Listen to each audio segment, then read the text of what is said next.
Moi, Léon, fils de Minko, t'avoue Seigneur et au peuple gabonais, tout haut que j'ai desséché moi-même et vendu ma femme en plein marché en 1930, en même temps que mon âme. Ainsi soit-il, car depuis que j'ai battu mon père Minko tout nu, je suis damné et le Gabon tout entier m'a depuis condamné. Ce sont quelques révoltés, quelques aigris, quelques commis de bureau qui ont essayé de faire la loi. Mais la population saine est restée bien tranquille.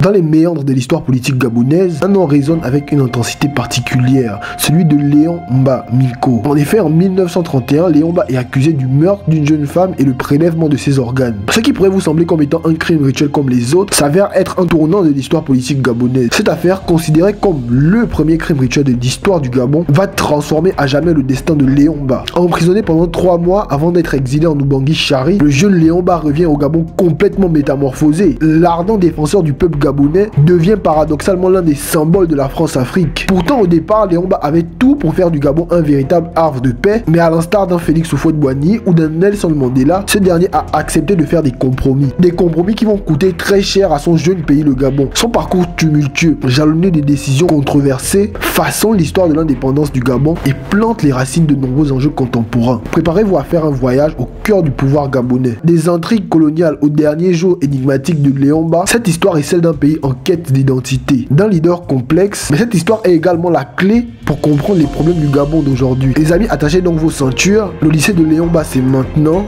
et en sa langue je suis fier de vous dire tout de suite, Biaziassoum.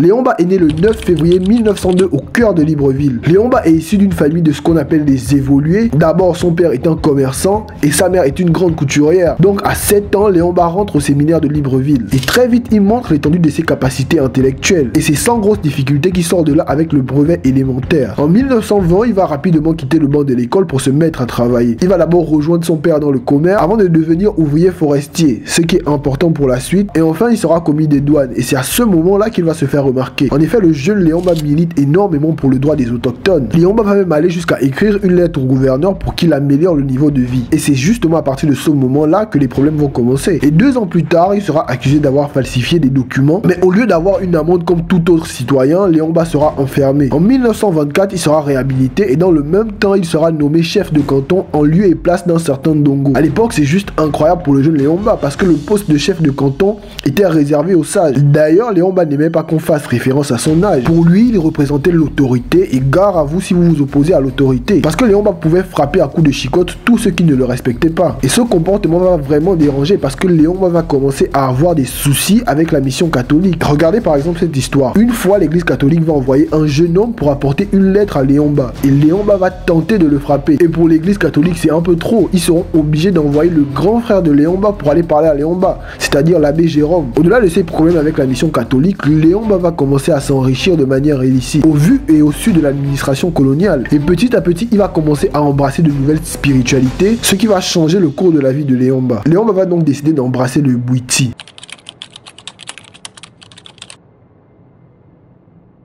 Le Bwiti, comment vous le décrire? Le Bwiti, c'est un rite, c'est une philosophie, et je dirais même une voie spirituelle pour accéder au divin. Pour entrer en contact avec le divin, une plante hallucinogène est souvent utilisée, l'iboga. Je ne suis pas forcément un expert du sujet, mais voilà un peu pour le Bwiti. Léon Mba va donc adhérer au Bwiti, et c'est à ce moment-là que va se produire un curieux événement. En fait, Léon Mba sera accusé d'avoir assassiné une jeune demoiselle et d'avoir prélevé ses organes à des fins fétichistes. Le but de l'administration coloniale à ce moment-là, c'est de déstabiliser Léon Mba, qui à cette période est devenu incontrôlable. Léon Mba et ses adeptes seront accusés de favoriser le cannibalisme dans le canton dans lequel travaillait Léon Mba. Tout ça parce qu'une personne a raconté qu'il a vu un homme partir au marché avec le bras d'une autre personne. Et je ne sais par quelle magie ils se sont mis à accuser Léon Mba. Ils se sont mis à accuser Léon Mba et ils ont commencé à dire qu'il a pris les organes de la jeune dame et les a vendus au marché. Et à son procès, les ennemis de Léon Mba viendront également témoigner et soutenir cette thèse. Mais ils ne pourront pas démontrer que Léon Mba a participé à ça. Mais malgré tout ça, Léon Mba sera quand même condamné à 3 ans de prison et 10 ans d'exil en Ubangui-Chari. Léon Mba sera donc d'abord emprisonné et ensuite il va partir en Ubangui-Chari, la future Centrafrique.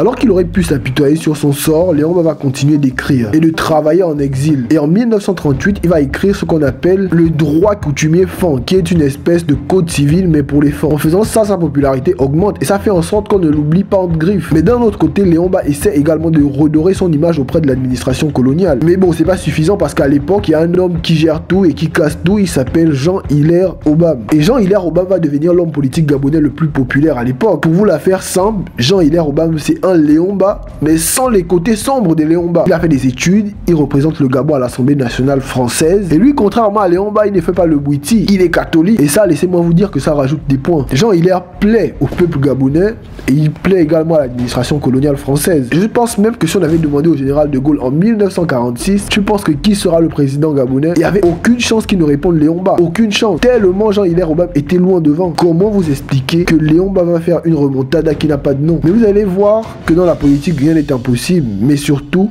la franc-maçonnerie a ses raisons que la raison ignore.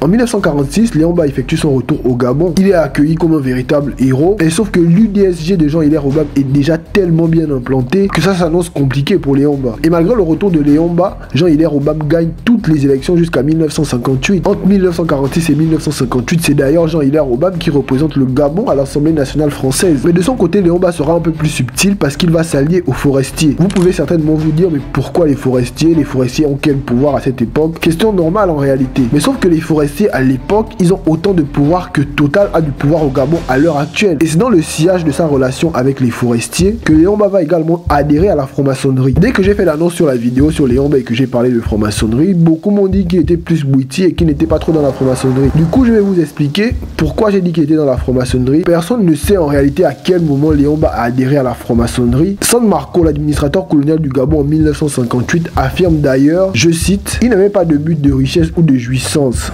seulement de pouvoir en s'engageant dans la franc-maçonnerie. Et en plus, San Marco n'était pas le seul à avoir dit que Léomba a adhéré à la franc-maçonnerie. Par exemple, Florence Béraud, dans son livre Démocratie ambiguë, elle affirme clairement que Léomba s'est allié aux francs-maçons pour prendre le pouvoir. Maintenant qu'on a dit tout ça, il est temps que je vous explique comment Léomba a fait sa remontada. Déjà en 1956, grâce aux forestiers, Léomba est élu maire de Libreville. Et la même année, en 1956, il y a la loi cadre, une loi qui donne plus d'autonomie aux colonies. Et c'est à ce moment-là que les forestiers qui sont inquiets décident d'imposer Léomba à la présidence au plus vite. Et ce, par tous les moyens. L'intimidation, la corruption, l'obtention des complaisances seront les trois moyens utilisés par les forestiers. Cerise sur le gâteau, l'administrateur colonial profite de l'absence de Jean-Hilaire Obama hors du Gabon pour organiser les élections et pour imposer Léomba au conseil du gouvernement. Mais sauf que malgré l'absence de Jean-Hilaire Obama, Léomba ne gagne pas les élections. Enfin, il arrive premier ex aequo, à égalité avec un jeune qui pourrait être son fils, j'ai nommé Jean-Marc Ecot. Bon, sauf que la France va choisir Léomba au bénéfice de l'âge. Il est beaucoup plus âgé, beaucoup plus expérimenté, donc Léomba sera choisi. De son côté, Jean-Hilaire Obama s'offusque. Il est complètement furieux. Il se prend au ministre de la France d'Outre-mer. Rien, non, mais pas grand-chose, puisque la seule chose qui va être faite, c'est le changement de gouverneur au Gabon. Mais sauf que trop tard, Léomba a déjà pris le pouvoir et il ne compte pas le rendre. Jean-Hilaire Obama va prendre sur lui et lors du référendum de 1958, il va s'allier à Léomba. Et ils vont donc demander à ceux que soit voté le oui à la communauté. Mais sauf que derrière, Léomba, après avoir fait voter le oui à la communauté, il va demander la départementalisation du Gabon. Après, c'est souvent bien beau de dire que Léomba ne voulait pas de l'indépendance, mais il avait quand même ses raisons qui semble être un peu compréhensible. Le Gabon n'avait même pas 800 000 habitants à l'époque pour le grand pays que c'était, et beaucoup disent qu'il estimait qu'il avait besoin d'un peu d'aide. Donc il a donc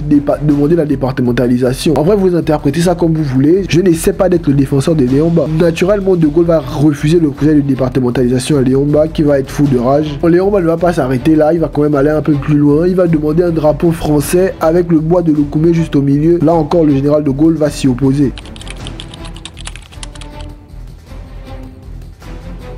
Le 17 août 1960, Léomba prononce l'indépendance et les accords que ce dernier va signer avec la France vont donner tellement de pouvoir à la France qu'on va se demander si c'était vraiment la départementalisation ou la vraie indépendance. Par exemple, la France avait le pouvoir de limiter l'exportation de certains produits, voire même les interdire à d'autres pays. C'est-à-dire que si le Gabon veut par exemple vendre le pétrole ou le bois aux États-Unis, la France peut s'y opposer. En 1960, la France règne en maître sur le sol gabonais et surtout sur le sous-sol. Mais sauf que la même année où Léomba prononce son discours, il est en même temps contesté au sein de son parti ainsi. Paul-Marie Gondjou, président de l'Assemblée nationale, va essayer de limiter les grignotages de Léon Mba, une motion de censure pour mettre Léon Mba en minorité. Conseillé par ses amis français et forestiers, Léon Mba va décider de réagir et de la pire des manières. Il va mettre Libreville en état d'alerte, il va assigner à résidence Paul-Marie Gondjou. Pourtant, Paul-Marie Gondjou, c'est son ami d'hier. Et plusieurs autres personnes au Gabon seront arrêtées. C'est donc là le premier vrai coup de force de Léon Mba. Et après Gondjou, c'est Jean-Hilaire Obam qui va subir les foudres de Léon Mba. Déjà, Jean-Hilaire Obam sera nommé ministre des Affaires étrangères, le but étant de l'éloigner du pays. Et en 1963, Léon Mba opère un remaniement ministériel. Et cette fois-ci, il sort Jean-Hilaire Obam du gouvernement et le nomme président de la Cour suprême. Mais sauf que président de la Cour suprême, c'est un poste quasiment anecdotique pour Jean-Hilaire. Mais je vous rappelle juste un truc, à cette époque, la personnalité politique la plus connue au Gabon, c'est Jean-Hilaire Obam, c'est pas Léon Mba. Par exemple, Jean Ping n'était pas plus populaire que Ali Bongo après les élections de 2016. Mais sauf que Léon Mba, lui, remarque bien que son rival a toujours de l'impact et de l'influence. C'est donc comme ça que Léon Mba va mettre en place une loi qui interdit d'être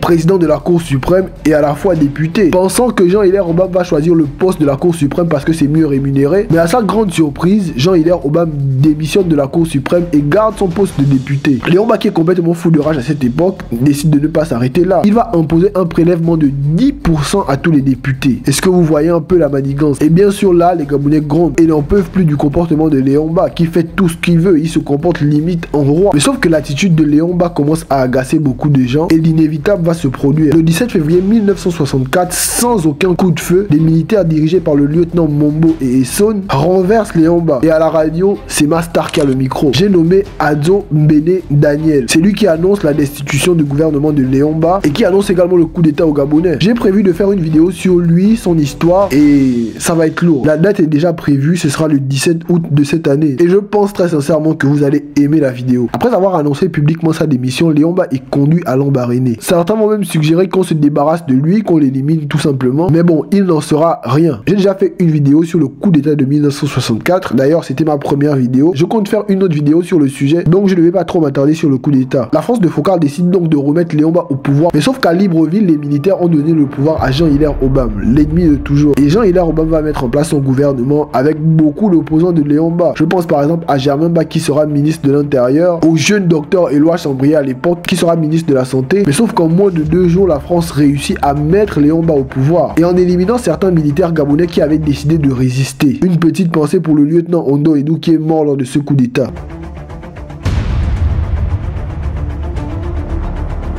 Après le coup d'état de 1964, Léon Mba ne sera plus que l'ombre de lui-même et la France-Afrique va se retourner contre lui. Son ami de toujours, Roland Bru, sera remplacé par Guy Ponseiller. Mais Léon Mba est devenu complètement parano. Et je pense même qu'à partir de 1964, il a arrêté d'être président du Gabon. Pour lui qui aimait chicoter les gens, le coup d'état a été une véritable humiliation. Il sera même conseillé à Léon Mba de faire le tour du Gabon pour essayer de redorer son image. Et lors d'un discours, il va tenir des propos qui vont présager de ce qui va arriver au Gabon. Je cite, le coup de force du 18 février a été le fait de quelques militaires aigris et manipulés par Obam et d'autres personnalités de l'opposition. On m'a appelé le père de la patrie gabonaise. Actuellement, ce père réfléchit pour définir ce qu'il doit être en faveur de sa famille, en faveur de ses fils dont certains se sont égarés. Tout ce que je puis vous dire, c'est qu'il décidera en père, avec fermeté, mais avec justice. Dans la foulée, Léon Mba repousse les élections de février à avril, mais à partir de mars, des manifestations vont commencer un peu partout au Gabon, à Port-Gentil et à Libreville. Durant ces manifestations, Léon Mba est clairement insulté, les Français sont menacés. Mais bon, Léon Mba décide de réagir avec fermeté. Et quand je vous dis que Léon Mba réagit de manière ferme, c'est vraiment de manière ferme. Résultat, il fait enfermer plus de 150 personnes, dont certains ont fait partie du complot du coup d'état de 1964. Enfin, je dis le complot de 1964 alors qu'à l'époque, on est encore en 1964. Léon Mba est de plus en plus impopulaire et de plus en plus malade. Et pendant cette période, des tracts vont circuler à Libreville. Et certains seront juste lunaires. Certains vont dire que Léon Mba est déjà malade, certains vont dire qu'il est déjà mort, certains vont dire qu'il est emprisonné à la présidence par les militaires français. Certains tracts vont aller un peu plus loin, dont un qui va dire le nom de Léon Mba dans le Bouiti, c'est-à-dire Mavego Mvididi, un truc comme ça. Voilà, bref, que le nom de Léon Mba dans le Bouiti, c'est Mavego Mavididi, et que Léon Mba se serait brûlé dans le feu du Bouiti. Voilà peut-être peut-être pourquoi il ne sortait plus beaucoup. Après, je ne dis pas que tous les tracts étaient vrais, mais j'ai trouvé essentiel de vous les lire. Et tout ça détériore l'image de Léomba, mais sauf qu'un dernier tract sera un peu plus sombre. Je vais vous le lire tout de suite. Je cite: moi Mbaléon,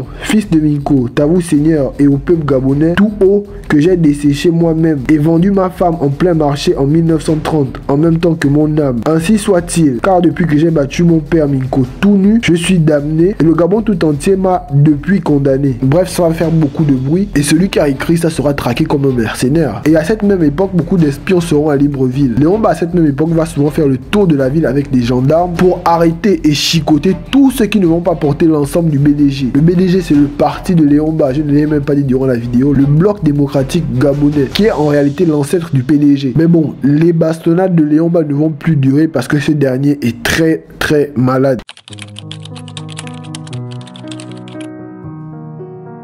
J'ai déjà fait une vidéo sur l'ascension d'Omar Bongo où je raconte un peu comment la France a positionné Omar Bongo. Mais là, on va raconter l'histoire, mais du côté de Léomba. Comment il a vécu, comment il l'a subi surtout. Et il faut vraiment remettre les choses dans leur contexte. À cette époque, en 1967, Léomba est très malade. Et il passe plus de temps en France qu'au Gabon. Mais sauf que la France a déjà choisi le successeur de Léomba. Et ils ont prévu de créer un poste de vice-président qui permettrait au vice-président, en cas de vacance du pouvoir, de prendre le pouvoir. Donc si Léomba venait à mourir, le vice-président deviendra président. Et c'est Jacques Foccart et Maurice Delaunay qui seront amenés à faire valider ça à Léomba. Sauf que Léomba, il n'est pas trop d'accord. Mettre un jeune comme Omar Bongo au pouvoir, il n'est pas trop chaud. Jacques Foccart et Maurice Delaunay vont souvent voir Léomba à l'hôpital pour essayer de le convaincre d'accepter. Ils essayent, ils parlent avec lui, malgré que parfois même les médecins s'y opposent et disent que laissez-le se reposer. Mais Maurice Delaunay et Foccart insistent, ils veulent que Léomba accepte. Puis un jour, ils se rendent à l'hôpital à 3, Maurice Delaunay, Jacques Foccart et Omar Bongo. C'est Maurice Delaunay qui va aller parler à Léomba dans sa chambre.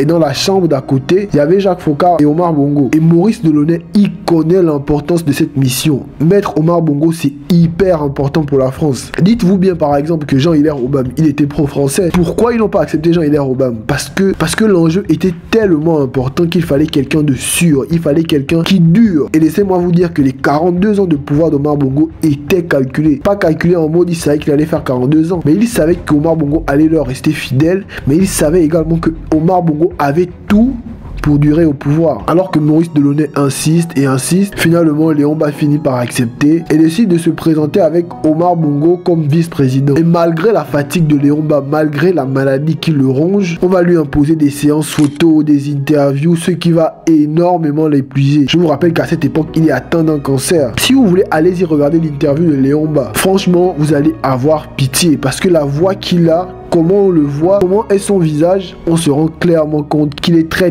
affaibli. Je ne suis pas un grand fan de Léomba, mais comment il a été traité, c'est juste inhumain. Mais sauf qu'il y a un problème. Sur le document que Léomba devait signer, sur la mention président de la République, ce n'est pas la signature de Léomba, mais celle d'Omar Bongo. Là encore, on ne saura jamais ce qui s'est passé. Léomba s'est-il rétracté au dernier moment? Léomba a-t-il eu un malaise au dernier moment? On ne saura jamais. Par contre, Albert Bernard Bongo deviendra bien président après la mort de Léomba, qui décède le 28 novembre 1967 à l'âge de 65 ans. Et la suite, on la connaît, Omar Bongo prend le pouvoir. 42 ans de pouvoir. Imaginez-vous quelqu'un qui est né en 1967 quand Omar Bongo prend le pouvoir. Aujourd'hui, il a 57 ans. C'est déjà la fin de cette petite vidéo. Sur ce, prenez soin de vous. Au revoir.